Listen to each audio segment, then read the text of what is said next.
In the world we live in today, there is a crisis that barely anyone knows about. But this crisis is not normal.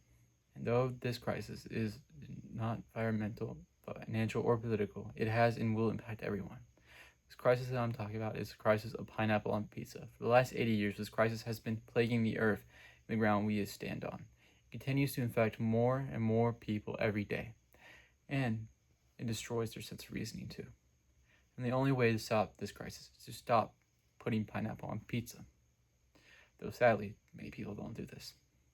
And though I may look to be unexperienced talking about matters of this issue, I will tell you that for the last couple of weeks, I have been studying articles, reading about new studies, and I have been standing on the shoulders of giants that have stood before us. I've done this to help better my understanding about this crisis so that I may be able to teach you the most accurate information about pineapple on pizza and why it doesn't belong on there. So today I want to inform you about this crisis, about pineapple on pizza. I want to tell you why this attack, why these pieces of pineapple don't belong on pizza. I'm going to do this by telling you how pineapple ruins the integrity of both the pineapple and the pizza, how it brings disrespect to the pizza's heritage, and lastly, how and where this horrific abomination was originally made. So let's begin. Before I say anything else, I would like to say that pineapple is a good thing. I generally like it. Alright? But it ruins and destroys its own integrity and the pizza's integrity when it is put on pizza. And there are several reasons that pineapple on pizza destroys both of their integrities. Pineapple on pizza does ruin the pineapple's own integrity, and I want you to think about that, okay?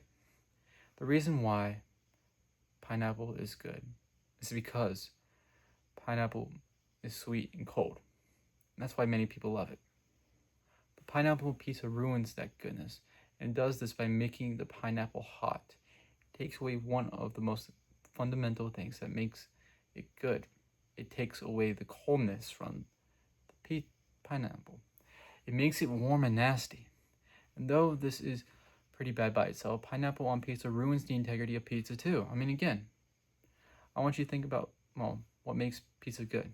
And of course, you probably said it is the acidity that makes it savory. But this acidity is ruined by the pineapple because it combines the sweet and savory together, which in turn ruins the pizza. And if you say sweet and savory things should be together, combined, then you must think that like a chocolate bar and a hamburger, combined together would be really good. And you're just wrong. And if you don't believe me based off that point, listen to some other people. I mean, Matt Damon in New York Times, Matt Damon and Tom Holland, the pizza interview, says that he doesn't like pineapple on pizza because he doesn't like the sweet and savory together. Thus, being an eyewitness to the statement that sweet and savory things shouldn't be together. Meaning that sweet and savory things also ruin the integrity of pizza. Though pineapple pizza could have stopped its destructive course of meanness, it decided to continue things. It has decided to disrespect one of the most holy things on this planet, the pizza's heritage. Hear me out. Pizza gained its heritage from Italy, when a request of Italian royalty who was very tired of their French cuisine, wanted to try something new while visiting Naples. So they asked around. They wanted to try some new local food. And this is where the hero of our story comes in, and whose name I'm probably going to butcher really badly. His name was Chef Raphael Esposito. He and his wife both served the king and the queen with 3 different pizzas, but only one of these pizzas stood out. This pizza, with his basic mozzarella, tomato, and basil, represented the 3 colors of the Italian flag: red, white, and green. And it was so delicious that the queen praised it and named it after herself. The king and queen loved the pizza because it was created to be savory through its acidity, which, as stated earlier, is what makes pizzas good. The pizza's heritage represented the beauty of Italy, and that the king and the queen didn't have to be ashamed of their food and culture. And if they wanted to, they could stop eating their French cuisine and go all in on their own country's food. And other important thing about this food is that pizza was made for the poor of Italy. So by rejecting their heritage that pineapple on pizza does, by removing itself from its original roots of what made it beautiful, pineapple on pizza brings disrespect against its heritage in Naples, Italy. Brings disrespect through replacing its good old reliable aestheticity and Italian culture with pieces of pineapple. It focuses more on profit than ever and forgets where it originally came from. And though, I thought this was already bad enough, I thought it couldn't get worse. I was wrong.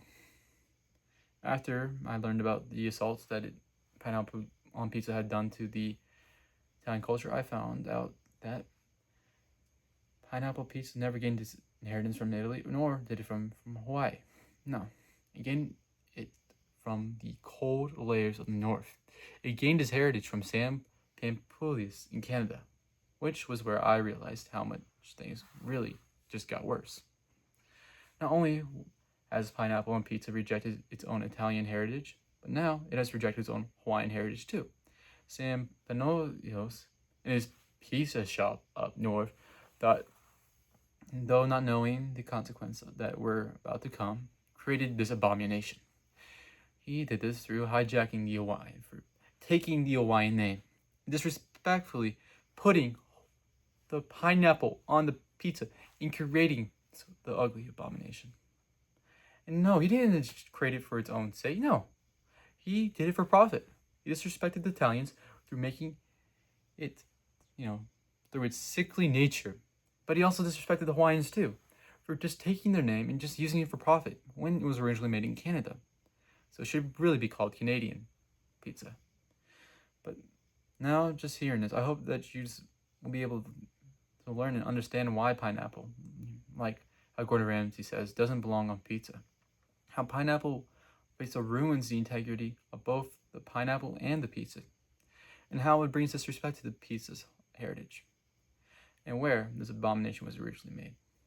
So I hope that the next time the waiter asks you if you want some pineapple on your pizza, that you will remember this speech, that you will look them straight in the eyes, and that you will say no, so that you can help many other people like me end this horrible crisis too. Thank you.